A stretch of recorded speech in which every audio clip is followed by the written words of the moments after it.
नहमदुहु व नुसल्ली अला रसूलिहिल करीम अम्मा बाद फ़अऊज़ु बिल्लाहि मिनश्शैतानिर रजीम बिस्मिल्लाहिर रहमानिर रहीम रब्बि इश्रह ली सदरी व यस्सिर ली अमरी वहलुल उक़दतम मिन लिसानी यफ़क़हू क़ौली।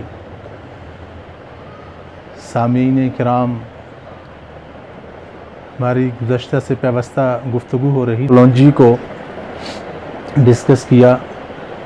कुछ चीज़ें मैंने उसकी बताई थी कि WHO के स्टैंडर्ड मोनोग्राफ्स के मुताबिक वो antibacterial, antifungal, antiviral, PUO, pyrexia of unknown origin, ऐसे बुखार जिनकी वजह मालूम ना हो, और उसके बाद पेट के तमाम कीड़ों का इलाज, जिगर का बढ़ जाना, तिल्ली का बढ़ जाना, ये सारी चीज़ों का उसमें इलाज मौजूद है।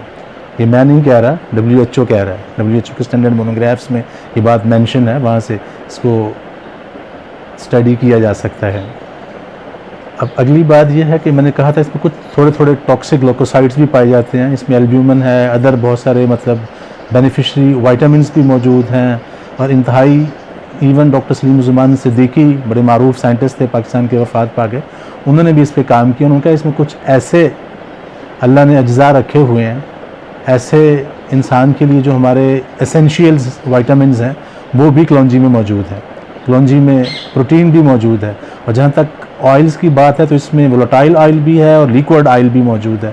तो मोस्टली जो क्लोंजी ऑयल मिल रहा होता है, ज़िमन में बात आ गई, वो लिक्विड ऑयल होता है। उसमें वोलेटाइल्स तो डेफिनेटली वोलेटाइल ख़त्म हो जाते हैं, और बाकी भी जो अज्जा अल्लाह ने उसमें रखे हैं, जो बेनिफिट हदीस में आए हैं, जो फ़ायदे हदीस में ज़िक्र किए गए हैं कि ये सिवाय मौत के हर मर्ज़ का इलाज है, वो सारे फ़ायदे तेल में मौजूद नहीं होते। और अक्सर तेल में वैसे भी मिक्सिंग की जाती है, उसमें अक्सर मूंगफली जो है उसका ऑयल मिक्स कर दिया जाता है, ख़ुद निकलवाया हुआ हो। तो खैर बाज़ डिजीज़ में बड़ा अच्छा रिज़ल्ट है ऑयल का भी, मगर ये कि तमाम अफादियत जो क्लोंजी के बीजों में मौजूद है, क्लोंजी सीड्स जिसे आप नाइगेला स्टाइवा या ब्लैक सीड्स भी कहते हैं, वो ऑयल में बहरहाल नहीं हो सकती, ये तय है। वो सारी की सारी अफादियत जो है, तो बात ये हो रही थी कि इसमें कुछ टॉक्सिक लोकोसाइड थोड़े थोड़े पाए जाते हैं, बहुत माइनर मिकदार में, मगर उसके लिए रूल ये है कि जब आप ओवरडोज क्लोंजी की चमचियाँ भर के खाएंगे,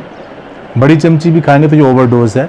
इसकी स्टैंडर्ड डोज जो है पूरे दिन के अंदर, बल्कि 24 आवर्स के अंदर 3 ग्राम से ऊपर नहीं जानी चाहिए। हमारी छोटी चमची तकरीबन 3 ग्राम की होती है, बड़ी 5 ग्राम की हो जाती हैं। तो इसको हम 1/4, 1/3 स्पून या जस्ट पिंच, जिसमें 15-20 दाने क्लोंजी के आते हैं, मोस्टली वो रिकमेंड करते हैं। और दूसरा वर्ड इसमें यूज़ होता है लॉन्ग टर्म यूज़, कि उसका मुसलसल इस्तेमाल वो भी प्रॉब्लम करता है। स्पेशली जो रिसर्च बेस्ड बुक्स हैं वो ये बताती हैं लेरिंजाइटिस, फेरेंजाइटिस, ये गले के अल्सर्स हैं, इन्फ्लेमेशंस हैं, लेरिंग्स फेरेंक्स में इन्फ्लेमेशन आ जाती है। अल्सरेटिव कोलाइटिस, बड़ी आंत के अंदर भी अल्सर हो सकता है क्लोंजी का, ओवरडोज ली जाए या लॉन्ग टर्म यूज़ किया जाए। और ब्लैक पिगमेंटेशन ऑन स्किन, ऐसे पेशेंट भी देखे गए। UK US में कुछ रिसर्चेज हुई जिन्होंने बहुत ज़्यादा मिकदार में या लॉन्ग टर्म पे क्लोंजी का इस्तेमाल किया, तो उनके जिस्म पे ब्लैक दाने भी नमूदार होते हैं। दूसरे अल्फाज में दूसरी तरफ का रुख ये है कि क्लोंजी जो है वो सिवाय मौत के हर मर्ज़ का इलाज है, और WHO के स्टैंडर्ड मोनोग्राफ्स भी ये बात बता रहे हैं कि ये एंटीबैक्टीरियल, एंटीफंगल, एंटीवायरल है। तो अब एक और तहकीक जो है वो आपके सामने रखना चाहता हूँ। क्लोंजी में अल्लाह ने ऐसी खासियत रखी है कि किसी भी चीज़ के साथ जब इसको इस्तेमाल करते हैं तो उसकी अफादियत को, उसकी ब्रेकडाउनिंग को ये इंक्रीज़ कर देती है। उसका फ़ायदा अगर आपको 10 हिस्से हो रहा है तो वो 50, 60, 70% तक जा सकता है, अगर आप मखसूस तरीके से क्लोंजी को किसी फार्मूलेशन में लेके जाते हैं। तो उसके लिए तबीब हाजिक होना ज़रूरी है, उससे मुकम्मल कमांड हो, वो डिजीज़ को भी समझता हो, वो फिजियोलॉजी, एनाटॉमी और बायोकेमिस्ट्री पे भी मुकम्मल कमांड रखता हो, मेडिकल साइंसेस के साथ साथ मेडिसिन पे भी मुकम्मल ग्रिप हो। तो क्लोंजी जो है, इसमें कुछ शक नहीं, ये अल्लाह की बेहतरीन नेमत मुराकबा है। अल्लाह ने इसमें ऐसी ऐसी अफादियत, अब कदीम तबीब जो थे इसको बॉल गैसेस, पेट में गैस पैदा होने के लिए भी इस्तेमाल करते हैं, और स्टमक पेन के लिए भी यूज़ करते थे, गैस्ट्रल्जिया के लिए भी यूज़ करते थे, स्किन के लिए लोकल भी इसको इस्तेमाल किया जाता था। इवन ये खांसी और चेस्ट इन्फेक्शन और अस्थमा, जिसे आप सांस की तकलीफ दमा कहते हैं, उसके लिए भी इस्तेमाल होती आई है। पुराने तबीब इसको सदियों से इस्तेमाल कर रहे हैं। जदीद मेडिकल साइंस में भी इवन लेटेस्ट रिसर्चेस जो हैं वो ये बताती हैं कि क्लोंजी और कासनी का इस्तेमाल डॉक्टर खालिद गजनवी उन्होंने सदारती अवार्ड लिए पाकिस्तान में जनरल ज़िया-उल हक के दौर में, तिब्ब नबवी जदीद साइंस लिखकर उन्होंने अपने कई सारे पेशेंट्स के ऊपर इसको अप्लाई किया। 200 से ज़ायद उनके पेशेंट जिनको उन्होंने अपनी बुक्स में रेफरेंस के तौर पे पेश किया था कि उनकी शुगर जो है वो नीचे जाना शुरू हो गई। कलौंजी और कासनी इक्वल वज़न में बहुत थोड़ी मिकदार में 1/3 स्पून आधी चमची के करीब वो इस्तेमाल करते थे सुबह शाम पेशेंट्स पे। तो कलौंजी में शुगर को रोकने की, शुगर को कम करने की सलाहियत भी मौजूद है। असल जो मैं बात कर रहा था वो ये है कि कलौंजी जब किसी भी चीज़, किसी भी दूसरी मेडिसिन के साथ या किसी भी दूसरी हर्ब के साथ इस्तेमाल होती है या किसी फ्रूट, सब्ज़ी, सलाद के साथ इस्तेमाल कर ली जाती है तो ये उसकी ब्रेकडाउनिंग, उसके निज़ाम को और बेहतर कर देती है, उसकी अफादियत को चार चांद लगा देती है। तो कलौंजी जो है, जहाँ उससे कुछ नुकसानात हैं वो इंसान की लाइल्मी की वजह से हैं कि वो उसको या तो ज़्यादा इस्तेमाल करता है या लंबे अरसे के लिए इस्तेमाल करता है। 2-3 मंथ के बाद इसको रोकना चाहिए। आम हालात में तो इस शुरू के महीने के शुरू दिन में अगर शहद के पानी के साथ इसकी एक चुटकी जो है वो रोज़ ले ली जाती है 1 हफ़्ते के लिए, तो महीना भर आप बड़ी इमराज से महफूज हो जाते हैं। इंडियन तबीब और ओल्ड रिसर्चर्स जो हैं, और चूँकि कलौंजी में अल्लाह ने ये खासियत रखी है कि वो स्टिमुलेंट है, तमाम किस्म की इंटरनल ब्लॉकेजेस को ख़त्म करती है। इवन आपके हार्ट के इश्यूज़ हैं, ब्लॉकेजेस आ रही हैं, अगर कुछ सही तरीके से इसके अदर हर्ब्स के साथ कम्बिनेशन बनाकर, मिसाल के तौर पर अदरक है, ऐसे ही शहद है, ज़ीरा है, कलौंजी को उसके साथ इस्तेमाल करता है और अच्छे अंदाज से पेशेंट, असल में कोई एक फार्मूला हर पेशेंट के लिए मुफीद नहीं हो सकता। पेशेंट की सिचुएशन और उसकी कैफियत को देखकर, उसके मिजाज को देखकर उसको तजवीज़ किया जाता है। उसमें कमी बेशी होती रहती है। बेसिक नुस्खा वो होता है, उसमें कुछ चीज़ों को कम और ज़्यादा करना पड़ता है। तो कलौंजी जो है वो अल्लाह की एक बेहतरीन, कह लीजिए, नेमत है उम्मत मुस्लिमा के लिए।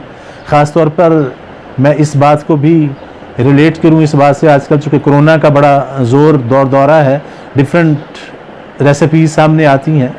जो लोग अपने घरों में रोज़ कलौंजी के जब थोड़ा सा भी देखा गला ख़राब हो रहा है, फ्लू हो रहा है या थोड़ा बहुत पेट ख़राब हो रहा है या टेस्ट बड्स जो है आपका टेस्ट ख़त्म हो रहा है ज़ुबान से, तो 1 पिंच नाश्ते में कलौंजी की इस्तेमाल शुरू कर दें। ऐसे ही गार्लिक, उसको छोटा छोटा काट के उसके पीस करके वो खाने के दरमियान एक गार्लिक दोपहर में ले लें, एक शाम को ले लें।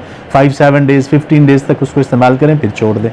तो इससे आप बड़े अच्छे अंदाज से कोरोना से महफूज रह सकते हैं। जब आपको गले में, स्पेशली इसमें सबसे पहले आपके टेस्ट बड्स पे और नेज़ल, आपका जो इशू है वो सारा नेज़ल ट्रैक इन्फ्लेम होना शुरू हो जाता है, आपको फ्लू, खांसी, गला ख़राब, ज़ुकाम शुरू होता है, तो उसी वक्त आप गार्गल्स पे आएँ। कलौंजी और साल्ट, जो कि हमारा हिमालयन पिंक साल्ट भी अल्लाह की एक बहुत बड़ी नेमत है, उसको आप पानी में बॉयल कर लें, उसके गार्गल सुबह शाम करें। कलौंजी जो है जस्ट थोड़ी सी 1/3 स्पून कलौंजी और एक स्पून जो है वो हिमालयन पिंक साल्ट एक बड़े ग्लास पानी में बॉईल करके उसका सलूशन तैयार कर लें। जब वो नीम गर्म हो तो उससे गरारे सुबह और शाम करें, ठीक हो गया। दूसरी अहम चीज़ जो है वो उसमें स्टीम आ जाती है। तीसरी अहम चीज़ जो मैंने कलौंजी और गार्लिक की बात की। चौथा मैं एक अहम नुस्खा बताया करता हूँ, कलौंजी जो है वो थोड़ी मिकदार में 1/3 हिस्सा रख लें और मुलट्ठी जो है, मुलट्ठी, हल्दी और सौंफ, इसका बराबर वज़न में पाउडर बना लें। आधी चमची सुबह और आधी चमची जो है वो शाम खाने के दरमियान या खाने के आधे पौने घंटे बाद इस्तेमाल करना शुरू कर दें। तो ये जो मैंने 2-3 चीज़ें बताई हैं, ये इंतहाई बेहतरीन किस्म की एंटी इन्फ्लेमेटरी भी हैं, एंटी फंगल भी हैं, एंटी वायरल भी हैं और आपके इम्यून सिस्टम को भी बेहतर करती हैं। जब आप पे कोरोना का अटैक हो रहा होता है तो अक्सर इधर उधर की एंटीबायोटिक आपको और कमज़ोर कर देती हैं। हल्दी जो है वो बेहतरीन नेचुरल एंटीबायोटिक का काम करती है, एंटीऑक्सीडेंट का काम करती है। सौंफ बेहतरीन कार्मिनेटिव है और आपकी आइज़ के लिए, नर्व्स के लिए बेहतरीन किस्म का टॉनिक है। ऐसे ही मुलट्ठी जो है वो तो अल्लाह ने उसमें नेचुरल कार्टिजोन, नेचुरल स्टीराइड्स रखे हुए हैं। तो इन तीनों को इक्वल वज़न में मिक्स कर लें। और अगर किसी को साथ थोड़ा बहुत कॉन्स्टिपेशन या मोशंस के इशू, पेट कुछ ख़राब रहता है, तो वो साथ अपना रोज़मर्रा उसूल के मुताबिक छिलका इसबगोल का इस्तेमाल भी कर सकता है। तो खैर, हमारी बात कलौंजी पे हो रही थी। तो कलौंजी बेहतरीन चीज़ है। हाँ, अलबत्ता ये ज़रूरी है कि पेशेंट की कैफियत जो है उसमें उसको ज़रूरी है कि वो किस तरह की, ऑलरेडी किसी मर्ज़ में चल रहा है, मिसाल के तौर पर उसे क्रोनिक डायरिया हुआ है, तो क्रोनिक डायरिया में खाली ज़्यादा मिकदार में कलौंजी लेंगे तो आपको बॉडी डायरिया स्टार्ट हो जाएगा। तो इसलिए तबीब हाज़िक से मशवरा बहुत ज़्यादा ज़रूरी है।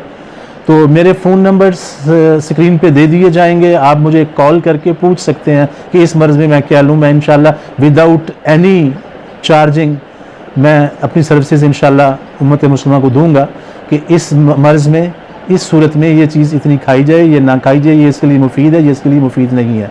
तो दुआ है अल्लाह मुझे और आपको सही तरीके से इन चीज़ों को समझने की तौफीक अता फरमाए। व आखिर दावाना अनिल हम्दुलिल्लाहि रब्बिल आलमीन।